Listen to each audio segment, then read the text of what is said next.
family man. As a young son you've got? Yeah, he's 7. He's 8 in a couple of weeks. As someone in technology, do you ever just sit there and think, what life is going to be like for your son? Yeah. It's quite scary. It is. Yeah, I do worry about it.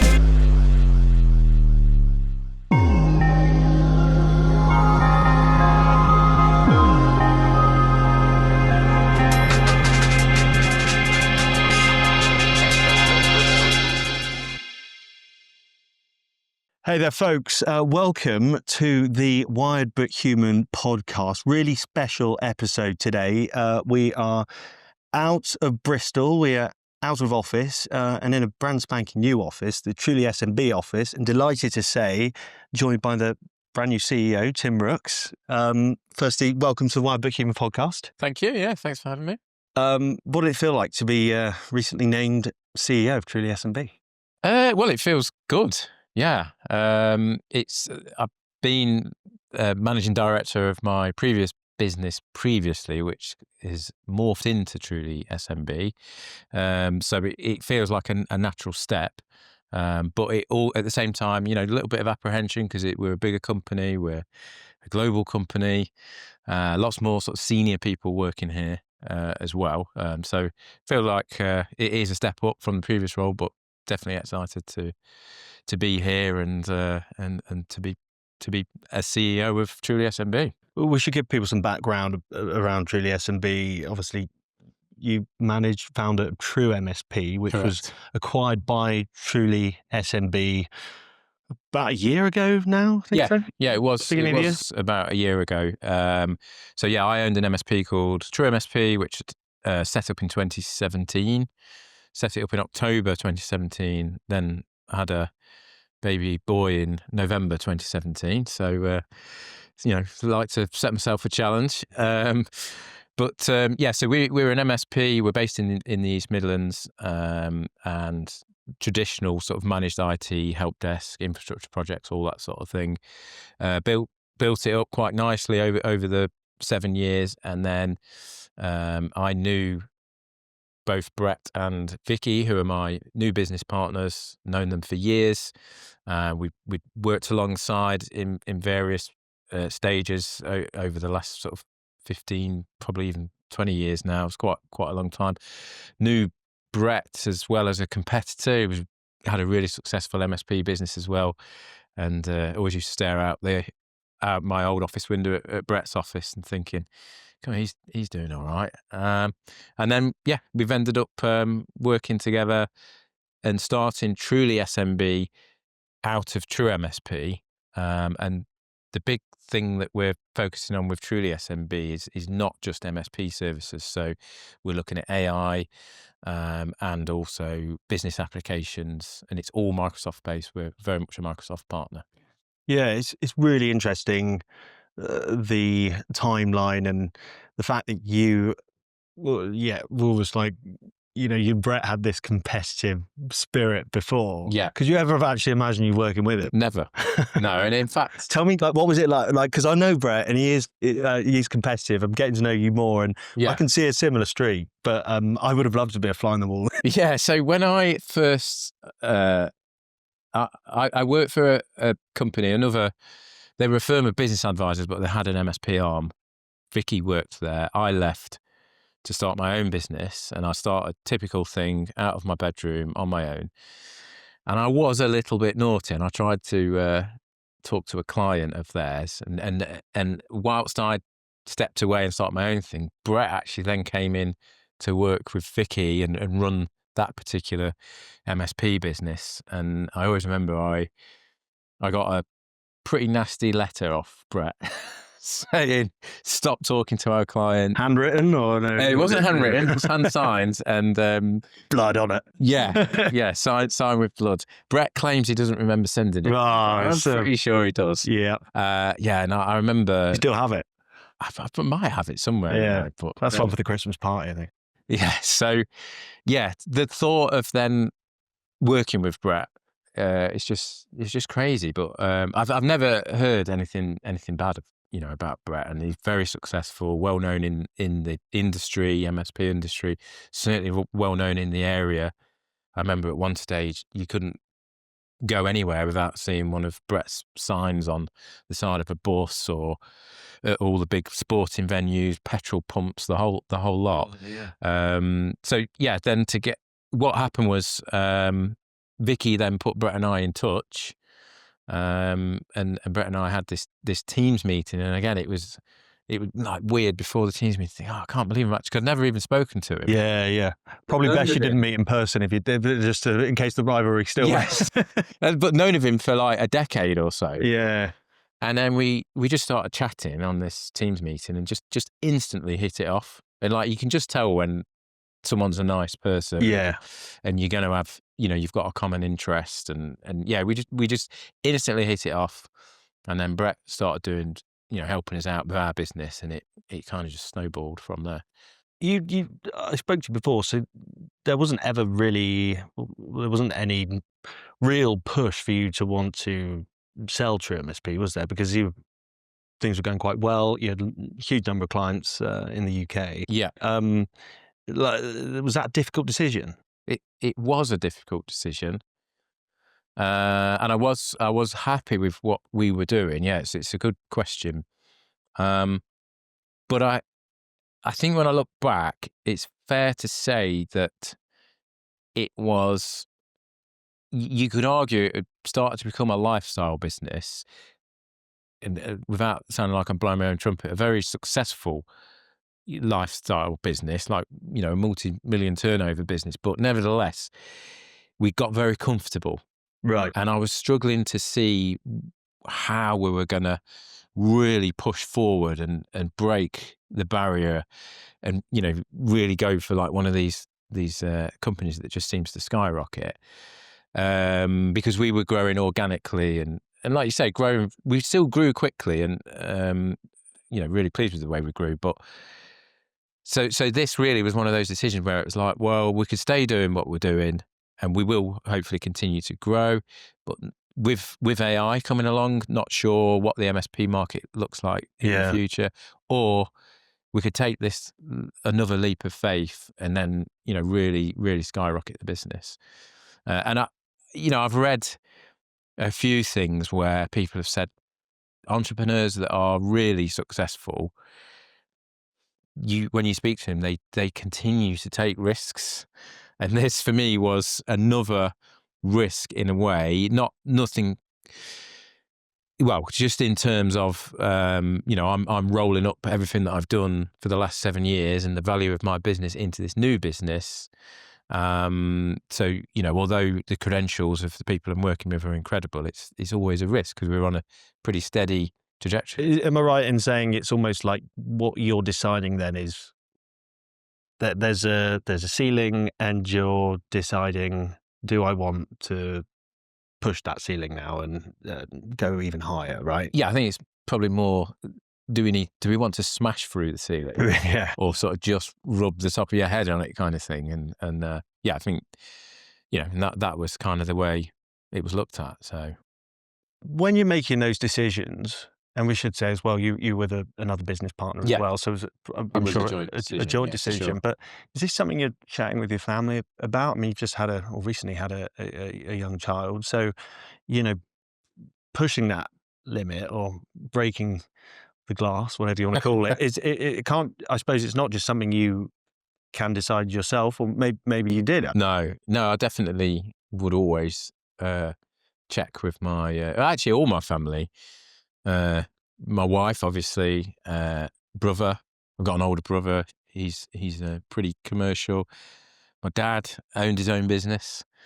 Retired quite a long time ago now, but still like to get his opinion on stuff. It's funny, like you never lose that, I don't think. So yeah, definitely not something that just went and did. But I have always been a believer in not overthinking stuff, because if you overthink stuff, then you'll never start a business in the first place anyway. And it's at times like this where you just need to go for it. When you take decisions then as business leader, it sounds to me like, are you someone speaking about Barack Obama recently, right? He's someone who, before he makes a decision, consults with as many people as he can, get as much different opinion as possible, then make your decision based off that. But then I guess the negative to that is sometimes then you don't make the decision. Or, Yeah. where do you fit in that? Probably somewhere in the middle. I guess it depends on the decision as well. I mean, he would have had some pretty big decisions to make, I guess. But yeah, it's an interesting one. I think most entrepreneurs would say, you do just have to go for it. I always mention a book that I read. So I was thinking, I've always wanted to start a business for years. So this was going back to when I first left and went on my own. It was 2014. So since like probably 2010, this idea of having my own business has always just been floating around my head and all sorts of stuff. And then it was in 2013, we went on holiday and I bought a book by an entrepreneur called Luke Johnson, who he's a restaurateur, used to own the Giraffe brand, of a pretty successful guy. And he wrote a book called Start It Up.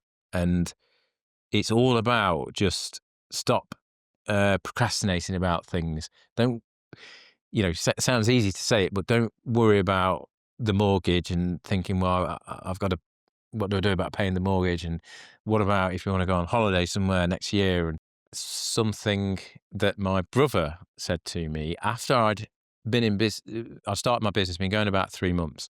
I remember making it to Christmas because I started that one in October as well, the one in 2014. It seems to be something with October because True MSP was October, Truly SMB was October as well. Lucky month. Yeah, it's my birthday in October as well. So, yeah, and I remember speaking to my brother and saying, I made it to Christmas, I've got 3 months. And he said to me, how much were you earning when you had a job?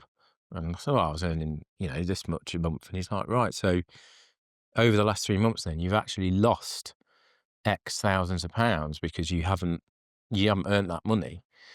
And I was like, well, yeah, I guess. I mean, I've not even thought about that. I'm just focused on, and again, I think that's the mindset sometimes between perhaps an entrepreneur and someone else is you can't think about those things. Yeah, you almost don't want to stop and dwell too much on the negatives, because there's always going to be this is what I could be doing. Yeah, absolutely. Hindsight's a great thing. That's the thing you've got to be optimistic. Like, don't dwell on the negatives, otherwise you won't do it. When you were younger, it sounds like you family and reading a lot of books, and it sounds to me like you've probably got a few idols in your life. I'm always fascinated by people who cross that line between obviously working 9 to 5, whatever you're doing, working with someone else, and then deciding to go, right, I'm going to go for it.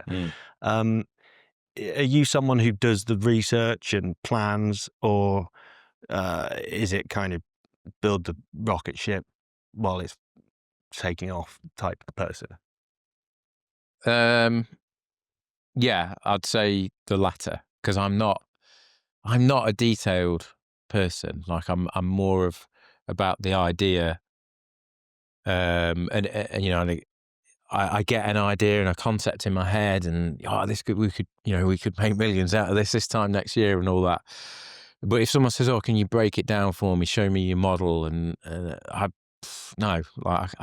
can't do any of that. So yeah, it's definitely more of let's just go for it type thing. When you have had to then explain what you're doing, I can only assume, I can see communication, right? So you're probably someone very good with people, or have been in your. And it makes me think, because I do want to talk about this, because I know something about you, as you used to be a DJ many years ago, and I know a large part, as someone who's a little bit in that industry myself, a huge part of that is relationship building. Yes, it's performance, but getting on with the right people, critical. 100%. I mean, and that's just to go back on that comment. Used to be a DJ is a strong, you're right, term, but I did used to dabble with some decks and DJing and that sort of stuff. Yeah, I didn't really sort of craziest night. I want to hear it now. Well, craziest night DJing was I did get to DJ in a couple of clubs, and I guess just actually doing it, and being there and hearing my tracks that I've always liked and thought everyone else was like, seeing other people dancing to them. So, but yes, you're right. My strength, and I do know that it's a strength, is the relationships that I build with people at every level. So for my team, from apprentice that's starting with us to, fellow directors, CEOs of other companies, I just seem to have this ability to always make some sort of a connection, whatever it is, whether it's something that I've done that they're currently doing, or they're planning on doing that I've thought about the same thing, or it's just always, and I've always been able to do that. I'm not a extrovert, so I'm not, even though I used to mess around with the DJing and stuff, that still kind of behind something, and he's not singing or anything like that. But so I wouldn't walk into a room and instantly start chatting to people. But if I sit down at a table with someone and start having a chat with them, I can always build a bit of rapport, and that's a skill I've always had. Does that give you like, is that the high you get from business then? Is that the dopamine? Yeah, it's building relationships, getting people to trust you. Do you think having that skill or loving that you have that quality, do you think that particularly in the IT industry where, don't want to generalize, but you could say perhaps people a bit more reserved, Yeah. perhaps less trusting of others, do you think that's what's helped people like you and Brett and Vicky really get to where you are? Yeah, I would definitely say so. I mean, I've so many times when I've gone to see a prospect or whatever, and they've said, "Oh, right, you're not the sort of IT person that I'd got an image of," and I think that has helped, and always enjoyed. I did used to be very technical. I was Microsoft qualified. If there's anyone listening that is in the IT industry, give me an Exchange server and I'll, know it upside down and inside out. But I've also always been very commercial, and it's not always been about the technical stuff to me. It's more been about solving business problems. That's the bit that really excites me. And it just so happens that the way I tend to solve those things is with some sort of piece of technology or IT solution, but ultimately you're still solving a business issue. But in terms of being able to talk to people, yeah, it's not all technical. It's, can flip between commercial and well, anything really. Yeah, no, I think having especially in IT, having the knowledge obviously is key. You Yeah. can't probably just have faces at the top, especially when it's perhaps a smaller company as well. And I'm truly pretty big company now, but you need to know your stuff, or I guess, or the people don't. You can't sort of fake that. No. But then I suppose you do have people who rely on, others with expertise. But I'd say probably the world we're living in now, where technology is moving so quickly, you've probably got to have a genuine interest and curiosity in the hardware, in the software, to stay ahead, right? Yeah, you have, but a lot of the noise I'm hearing now is with AI coming in. AI does change things because you don't necessarily need to understand the technology behind AI because it's so intense anyway. But what AI does is it enables business processing and again, resolving business issues. So it is changing. The landscape's changing, particularly for MSPs. It's not always just going in and talking about technology and what that can do to solve a particular issue. It is pivoting towards more of a business conversation and an outcome of, if you put AI in, that process all of a sudden becomes automated. And Do you? I mean, family man, as a young son you've got. yeah, he's 7. He's 8 in a couple of weeks. Someone in technology, Do you ever just sit there and think, what life is going to be like for your son? Yeah. I mean, let's say following, education and it's only getting better. AI. I mean, we look at video that AI is making Yep. now. It's quite scary. It is. Yeah. I do worry about it. Like I worry what is he going to do when he's older? Yeah. It's, I don't know. I'm on the fence a little bit. I don't know whether it's, I mean, obviously there's a lot of hype around it at the moment as well. And there is talk of it's overhyped and it could burst, and it's not going to replace millions and millions of people. But at the same time, it could. We don't know yet.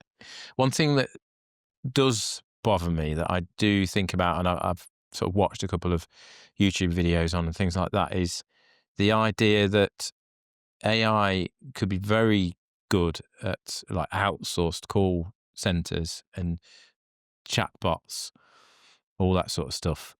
Which of course, a lot of that at the moment is outsourced to places like India, where there's lots of people well below the poverty line, but they've been able to get a job in a call center or something like that.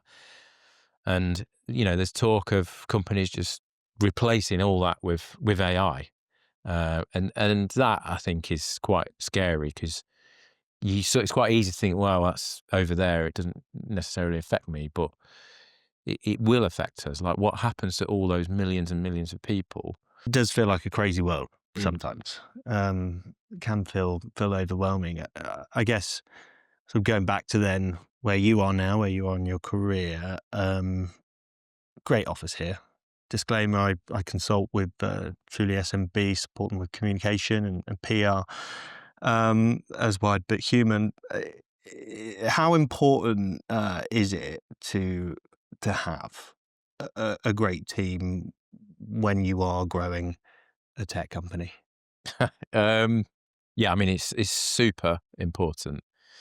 And you mentioned the office, and thanks for that. And it is a great office, and yeah, it's a key to growth. It's actually a way of referring business to yourself almost, because if people love being here, they will.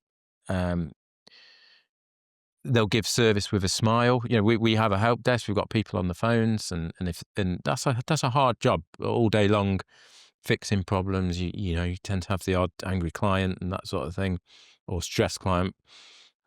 But if they've got a great environment, they can go and get a can of pop whenever they want it, or whatever it is. Then they're more inclined to, like I say, give that positive service and that positive attitude, and that does help you grow a business. It really does. What would you say have been some of the biggest challenges you've experienced in your career?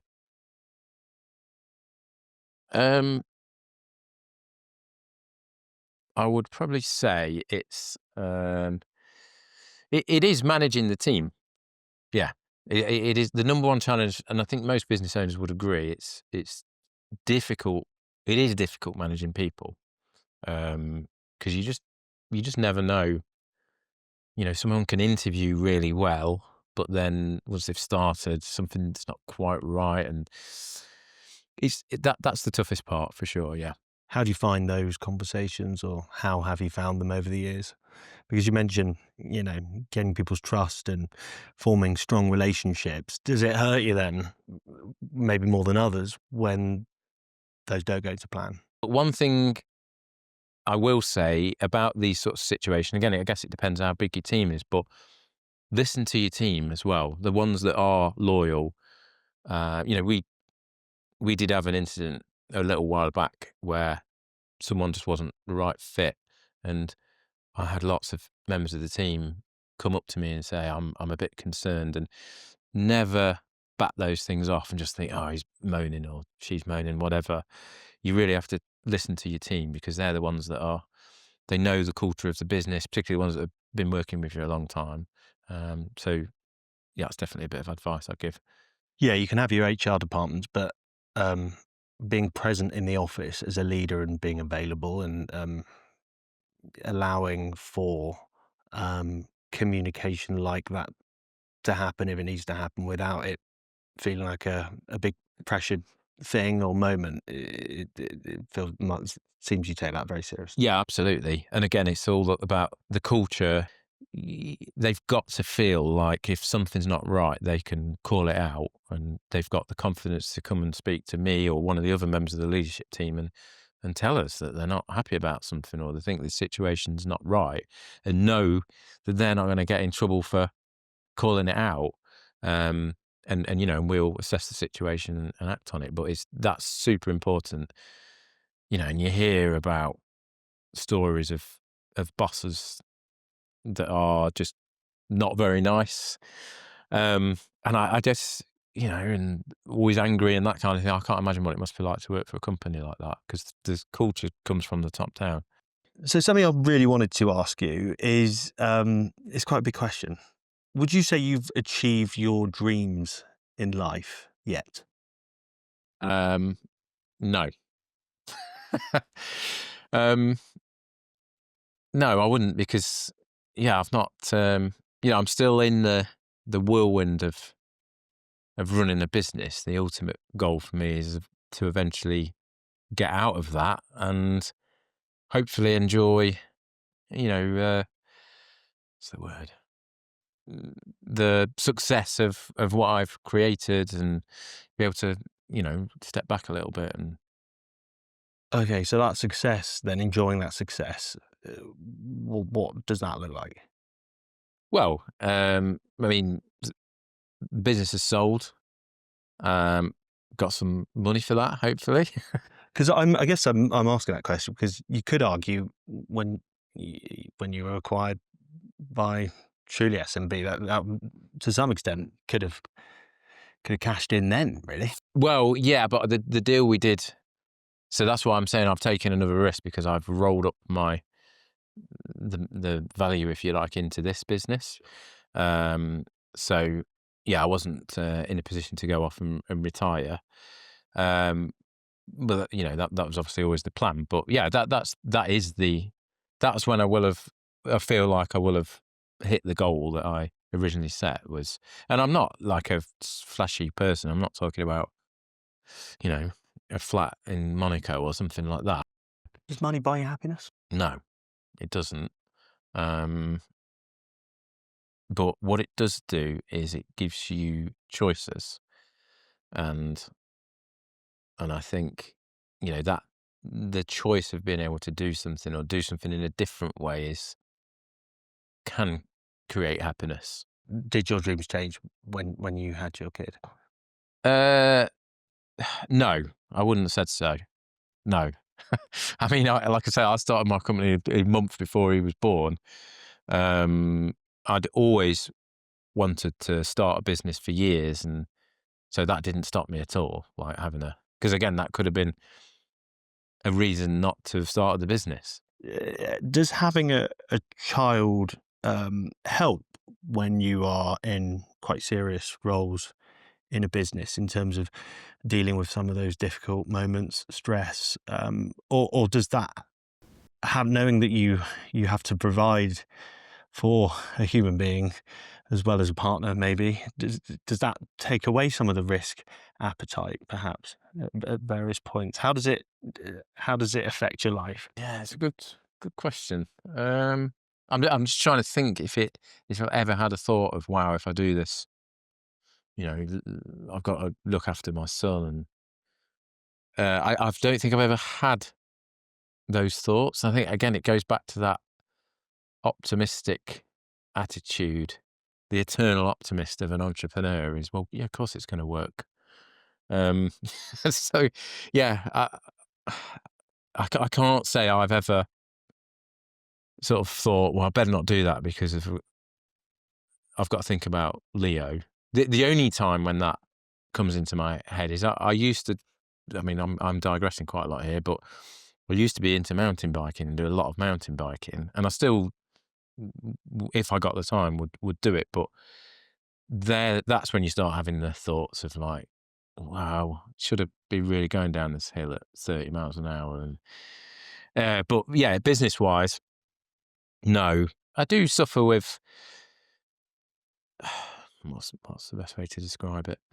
Like I say, I'm kind of a bit of an introvert. So I think I'm a funny mix. I did actually read something about it the other day where it said that there was a new term for it, that someone that's an introvert but they're happy like getting up in front of people and doing a presentation. It's like a unique, and I that's kind of does describe me. I'm like, particularly going to things like events where there's other business people there, and you sometimes think, oh, God, they've done well. And then you have to stop and think, well, actually, so have I, but that doesn't come naturally to me, and that does affect me, and it does affect my confidence. How do you respond when other people reassure you, if they do, or family or colleagues? Does that help? Yeah, I mean, you just have to maybe take a step back and look what you have achieved and think, well, actually, yeah, I am well, myself and my old business partner, what did we used to say? It was more, we didn't necessarily feel like we'd got the credibility. And yet when you look back, actually, our business was bigger than lots of people in that room. And yet we're the ones thinking, well, they've done really well. There's plenty more people that are far, far cleverer than me. And again, that can be a bit daunting sometimes, but I'm fine with that now. I've realised that there are people that are way cleverer than me and can work things out way better than me. You don't seem like someone though who's you seem very genuine and someone who's not. You've never faked being someone you're not. Is that No. fair to say? Yeah. And how important is that? Yeah, I mean, I would hope that I am completely genuine. And I think where I do have a high level of intelligence is in emotional intelligence. And I think that's been really useful and around the trust and the relationship side of things. But yeah, in terms of flipping it around to something that I would say hasn't held me back, and I think I mentioned this earlier on, is not overthinking things, and sometimes that can be dangerous. But I think you do need that to be an entrepreneur, and not looking at something and thinking, God, what if it fails? Like going back to your previous question about, how am I going to feed my little boy if this doesn't work out? It's an interesting question, because now I've thought about it, like, yeah, those thoughts don't come into my head, because in my mind, it's like, well, yeah, it will work out. We'll sort it out. Like, it is going to work out. He will be able to eat. So yeah, from a sort of positive mental side of things, that's definitely something that helps. Let's wrap things up by asking a question. What would you say to a young Tim Rooks? And maybe this is interesting actually, because you do have a son who's going for education, and Yeah. What advice would you? Let's go with yourself. What advice would you give to your young self? Just do what you say you're going to do. That's all you need to do. Like, don't worry about anything else. Just do what you say you're going to do. And it's such a great piece of advice, and particularly around dealing with, customers and staff. If you say to a customer, I'm going to get you a piece of information by the end of today, you make sure you get them that piece of information. If you say to a member of staff, we need to have a meeting on this day to talk about this, you make sure you have that meeting with that member of staff. And I think people seem to not be able to do that. I've been in so many situations where someone said they're going to do something, they'll send you that quote or whatever, and then they don't. I've got an issue at the minute where I've just joined a gym, and I've got a free personal training session, and I've been physically into the gym twice to say I'd like to book this training session, because being an introvert, I don't want to just start getting on all the machines and working out. I want someone to show me how to do it. And I've been in twice, and both times I said, yes, someone will be in touch with you. And no one's been in touch with me. And now I'm literally thinking, I'm going to ring him up and say, I'll just cancel my membership, please, because it winds me up. And all you've got to do is just that one thing, is just do what you say you're going to do. I love that. That's really good advice. Because I think sometimes you can, some people, some businesses maybe get away with the odd thing, right? But I think people notice after a while, don't they? It's like, and that's how doubt is formed and trust The gets trust. lost. It's the trust. Yeah. Yeah, absolutely. It's a surefire way to lose trust. And like you say, you can do it and get away with it maybe a couple of times, but if you do that a few times, you just lose all the trust in your customer and your team. Well, really great point to end on. Have you enjoyed it? Yeah, I've enjoyed it. Yeah, it's been great. Well, listen, thank you so much. No Really worries. appreciate that. Tim Rooks, newly CEO of Truly SMB.